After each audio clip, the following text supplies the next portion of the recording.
Baik. Dalam konteks kelima-lima ni, hanya satu benda boleh bincang. Hak lain tak boleh bincang. Sebab hak lain kena berlaku perang. Seorang sahabat akan mati. Selagi perang tak berlaku, mati ke tak? Tak mati. Tak payah bincang lah siapa-siapa. Hak ni pun sama. Sahabat yang ada hubungan kedekatan dengan Nabi, selagi perang tak berlaku pun tak boleh tahu siapa. Akan berlaku dua perkara luar biasa dan aneh. Selagi tak perang pun tak tahu apa akan berlaku. Yang kelima, selagi tak perang pun tak tahu Nabi akan bunuh siapa. Tapi hak bab bertahan dalam kota tu dibincangkan. Nak cakap Rasulullah dengan sifat tawaduk dan rendah diri. Walaupun seolah-olah mimpi ni itulah patut Rasulullah buat, tapi Rasulullah buka medan perbincangan. Kut-kut ada sahabat-sahabat yang berpandangan lebih baik berperang di luar kota. Jadi kebanyakan sahabat senior daripada sahabat empat itulah, Abu Bakar, Omar, Osman, Ali, sahabat besar seperti Tolhah dan lain-lain, semua setuju dengan apa yang disampaikan oleh Nabi. Kita bertahan dalam kota Madinah. Kalau itulah yang dialamatkan dalam mimpi Nabi. Tiba-tiba dalam duk bincang tu, mari ketua dan bapa segala munafik. Siapa ketua dan bapa segala munafik di Madinah? Abdullah bin Ubay bin Salul. Jangan tertukar dengan Abdullah bin Sabah. Abdullah bin Sabah tu pengasas Syiah. Abdullah bin Sabah ni Abdullah bin Ubay bin Salul. Kalau kita baca buku sirah, jumpa nama ni Abdullah bin Ubay bin Salul tu anak dia. Nama bapa dengan anak sama, tapi dia double. Kalau Abdullah bin Ubay munafik, Abdullah bin Ubay tu sahabat besar Nabi. Ni orang baik, ni orang soleh. Bapa je munafik. Baik. Mari dia pun cerita setuju. Masa ni dia tak jelas lagi kemunafikan dia, tak terbukti dan tak jelas lagi. Jadi seolah-olah dia menyokong Nabi. Aku setujulah Muhammad kalau kita bertahan dalam kota, sebab aku sebagai salah seorang orang tua. Sebenarnya sebelum kamu datang berhijrah ke negeri kami ni, kami dah banyak dah berperang. Pengalaman kami cukup banyak. Tapi setiap kali kami berperang dan kami bertahan dalam kota, kami sentiasa menang. Tapi setiap kali kami berperang dengan musuh, kami berperang di luar, kami sentiasa kalah. Jadi melihatkan kepada adat turun-temurun dan kesan-kesan sebelum ni, kami setuju sangat kita berperang dalam kota. Tiba-tiba mari pendapat lain yang terdiri daripada sahabat-sahabat muda, sahabat-sahabat junior. Antara sahabat muda masa tu pak saudara Nabi sendiri, iaitu Hamzah. Hamzah mempunyai pandangan yang berlainan dengan sahabat-sahabat senior. Hamzah kata lebih baik kita berperang dan bertahan di luar kota. Jadi sahabat-sahabat lain nakkan reason, nakkan alasan. Dia kata yang pertama, kita tahu jenis sifat pemuka-pemuka Quraisy ni ialah sifat mereka orang-orang yang bermulut besar. Bukan betul-betul mulut tu besar dah. Mulut besar bermaksud sombong, bercakap angkuh. Contoh macam ni, kalau kita berperang, mereka masuk dalam kota dan peperangan terjadi. Andai takdirnya mereka menang, kita kalah. Mereka menang, kita kalah, maka kita tahu dah apa omongan dan cakap-cakap yang mereka akan bawa balik di bumi Mekah sana. Mereka mungkin akan mengatakan kita mengepung Madinah, kita menyerang Madinah, kita merompak Madinah, kita membakar Madinah. Sedangkan Muhammad dan sahabat-sahabatnya kecut perut, tak berani keluar daripada rumah masing-masing. Orang menang dia boleh cakap apa-apa. Orang menang kan? Dah kita menang, tak boleh pergi geng tu, tak boleh pergi geng ni. Padahal patut berlawan dah habis-habisan. Tapi dia akan cerita macam-macam lah. Lebih-lebih lagi dia menang tu pasal Madam Badar dulu kalah, hak ni menang lagilah merapu dia akan bawa. Yang paling kuat alasan, kami dah dengar khabar-khabar bahawa sebenarnya mereka dah datang semalam lagi. Pasukan-pasukan musuh dah datang semalam lagi waktu Nabi berada di Quba tu. Sekarang mereka sedang berkampung di luar kota Madinah. Dan ada sebahagian dusun-dusun dan kampung sudah mereka tawan orang-orang dia. Maksudnya mereka masuk dalam beberapa kampung, mereka tawan orang kampung, mereka rampah ternakan dan binatang, mereka rosakkan tanaman dan kebun-kebun mereka. Jadi kalaulah begitu, mereka tu orang Islam, sahabat kita. Kalau kita masih duk bertahan dalam ni, mungkin mereka akan masuk kampung-kampung lain yang lebih mudarat dia lebih besar dari manfaat. Lebih baik kita keluar. Sekurang-kurangnya kalau kita keluar, kampung tu saja yang mereka dapat dan kita boleh berperang di luar. Bagus juga cadangan ni. Lalu pungutan suara diambil. Bila pungutan suara diambil, rupa-rupanya ramai sokong pandangan Hamzah. Ramai sokong pandangan Hamzah. Jadi Nabi terima pandangan Hamzah dan sahabat lain yang nak kita berperang di luar kota. Itu yang jadi kena keluar daripada kota Madinah. Walaupun asal, alamat dan mimpi itu dalam. Jadi Rasulullah pun kata perjumpaan seterusnya, dah hari tu hari Jumaat kena sembahyang Jumaat lah. Jadi pertemuan seterusnya lepas solat Jumaat. Jadi masing-masing bersurai menyediakan kelengkapan masing-masing lah. Hak mana ada pedang nak bawa pedang, tombak, baju besi. Jadi bila Rasulullah datang balik dan sahabat datang balik, sebenarnya sebelum mesyuarat dengan sahabat tu, Rasulullah dah hantar 2 orang spy. 2 orang spy ni 2 orang adik-beradik, iaitu Anas bin Fudalah dengan Mu'nis bin Fudalah. Pi tengok betul tak khabar angin yang diceritakan oleh Hamzah tu. Sebelum Hamzah sebut ni, Nabi hantar awal lagi. Jadi bila 2 beradik ni balik, betul apa yang dikhabarkan Hamzah, itulah yang berlaku di luar kota Madinah. Ada beberapa dusun dan kampung memang sudah ditawan. Jadi sebelum Rasulullah nak solat Jumaat tu, Rasulullah sekali lagi hantar sahabat dia Habib bin Munzir. Habib bin Munzir ni salah seorang pembesar Ansar. Pi seorang-seorang cek keadaan, double check. Bila selesai solat Jumaat, ada satu benda yang berlaku, iaitu salah seorang sahabat Ansar tiba-tiba meninggal dunia. Lepas sembahyang Jumaat tu ada seorang sahabat Ansar meninggal. Jadi Nabi ada masa dan kesempatan nak urus sahabat ni. Mandi, kafan, semayang, urus apa semua. Dan benda ni membawa berlanjutan sampai hampir nak masuk waktu asar. Jadi semayang asar semua, kira lengkap dah. Nabi pun masuk dalam rumah pakai baju besi. Abu Bakar dengan Umar berada di sisi Nabi. Tiba-tiba datang 2 orang sahabat. 2 orang sahabat ni datang pada Nabi, muka yang sedih, muka yang galat, muka yang rasa bersalah.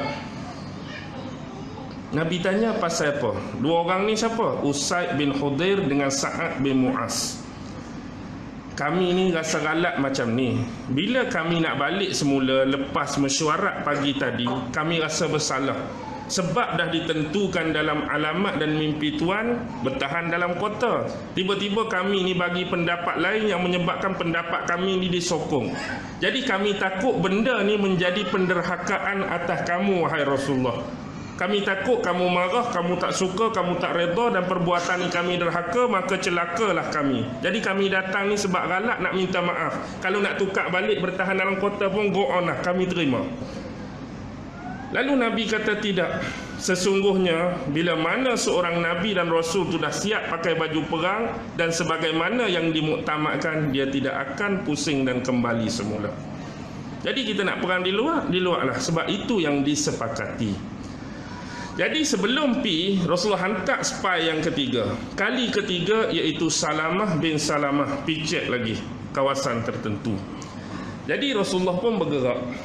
Bila Rasulullah nak bergerak ni, sahabat yang defend Nabi, hak jaga Nabi kali ni ialah Sa'ad bin Ubadah. Sa'ad bin Ubadah. Dan amanah untuk jaga kota Madinah ditinggalkan kepada Abdullah bin Ummi Maktum. Dah dengar nama sahabat ni? Ayat ni pernah turun pada sahabat ni, Abasa wa Tawalla tu. Surah apa Abasa wa Tawalla tu? Orang tua kampung surah apa? Surah Abasa wa Tawalla lah. Ayat tu Abasa wa Tawalla dah. Ayat Abasa wa Tawalla tu, ayat tu lah turun pada Abdullah bin Ummi Maktum tu. Sebab dulu dia ada minta sesuatu dengan Rasulullah, seolah Rasulullah tak layan. Jadi turunlah teguran daripada Allah kepada Nabi. Baik. Tu sahabat yang diamanahkan jaga kota Madinah semasa sahabat ni keluar berperang. Jadi Rasulullah pun keluar waktu asar. Jarak lebih kurang antara kota Madinah dengan medan Uhud tu 3 batu je. Walaupun 3 batu kita hari ni tak apalah naik motor, naik kereta. Dia ni kena berjalan. Hak ada unta, naik unta. Hak ada lembu kerbau pula, mana ada lembu kerbau tak? Hak naik apa? Kuda, naik kuda. Hak pakai baju besi, pakai baju besi. Hak ada tombak-tombak lah, ikut kemampuan masing-masing. Sebab kita tahu Islam pada tu masih baru, tahun ketiga hijrah kan. Segala-gala serba-serbi kekurangan. Jadi pertama kali Rasulullah sampai di satu dusun. Dusun ni nama Syaikhain. Dusun ni nama Syaikhain. Bila Rasulullah sampai di dusun ni, Rasulullah berhenti berehat sebab dah beransur malam dah. Tiba-tiba Rasulullah tengok sahabat-sahabat dia ni ada sesuatu yang tak kena. Yang tak kena ialah ada juga terlepas sahabat-sahabat yang di bawah umur. Ada hak umur 13 pun mari, hak umur 14 pun mari. Jadi ni sahabat di bawah umur, kebiasaan Nabi tak benar ikut berperang, ramai. Antara yang terlibat hak Nabi reject dan suruh balik ialah anak Saidina Umar, Abdullah bin Umar. Waktu tu muda lagi, balik. Nabi suruh balik. Kemudian siapa lagi? Zaid bin Sabit, muda lagi, 13 tahun, balik. Padahal Zaid bin Sabit di kemudian hari jadi ketua penulis wahyu Nabi, sahabat ni. Kemudian Zaid bin Arqam, anak sahabat yang rumah dia mula-mula dijadikan tempat dakwah. Al-Arqam bin Abi Al-Arqam tu anak dia, Zaid, muda lagi, 13, balik. Kemudian siapa lagi? Sahabat Abu Sa'id Al-Khudri, muda lagi, balik. Abu Sa'id ni kemudian hari penghafal hadis nombor 6 ke nombor 7 paling banyak hadis Nabi, inilah dia Abu Sa'id. Tapi waktu tu dia muda, Nabi suruh balik. Kemudian ada lagi nama Usaid bin Zahir, kena balik. Kemudian ada lagi sahabat-sahabat besar lain kena balik. Tapi dalam hak mana-mana muda tu ada 2 orang diterima oleh Nabi. Orang lain tak, 2 orang ni. 2 orang ni ialah Rafiq bin Khadij. Rafiq bin Khadij dengan Samurah bin Jundub. Waktu tu mereka ni dua-dua umur antara 14 hingga 15 tahun. Jadi pasal apa Nabi pilih? Mula-mula Nabi tolak, tapi bapa kepada Rafiq Khadij ni pi jumpa Nabi. Dia bagi tahu anak dia ni, besar dia dan tinggi dia, walaupun umur tu lebih daripada kanak-kanak lain, lebih daripada orang lain. Dan dia ni hebat dalam bab memanah. Dia hebat dalam bab memanah.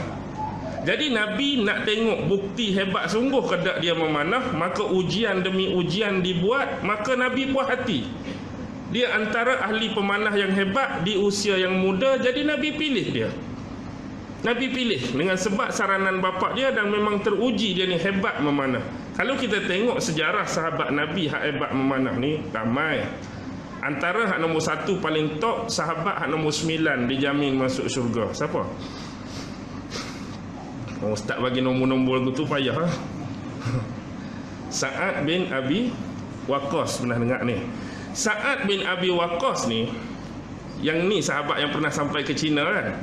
Jadi dulu Nabi pernah doa pada dia, Allahumma saddid ramaitahu wa ajib da'watahu.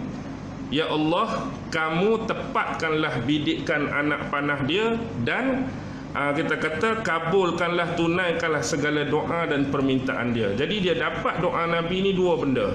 Setiap kali dalam pertempuran dia melepaskan bidikan anak panah dia, memang tak akan pernah tersasar, mesti kena. Yang kedua, doa dia selalu makbul. Selalu makbul. Memang doa dia makbul. Dia pernah mendoakan kepada seorang wanita agar wanita ni mati depan rumah dia dalam kolam dia sendiri. Waktu wanita ni fitnah dia.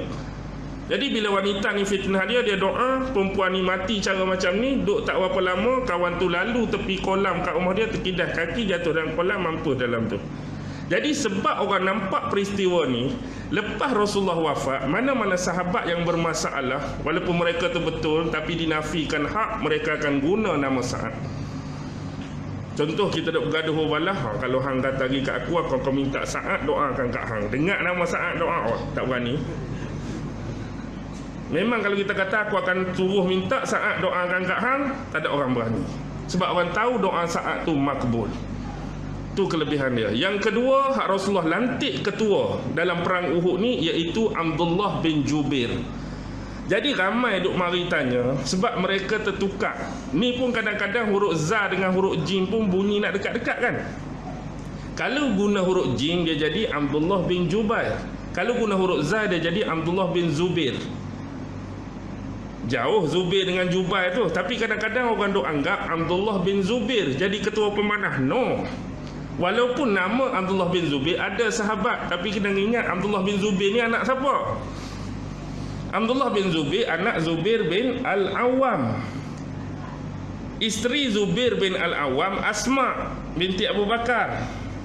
Asma binti Abu Bakar berhijrah bersama Rasulullah dan sahabat-sahabat lain ke Madinah. Dia sedang mengandung anak dalam itulah Abdullah bin Zubair. Abdullah bin Zubair ni sahabat Nabi yang pertama lahir di bumi Madinah selepas hijrah. Bila dia lahir waktu hijrah, perang 3 hijrah, umur dia berapa? 3 tahun. Logik akal dah umur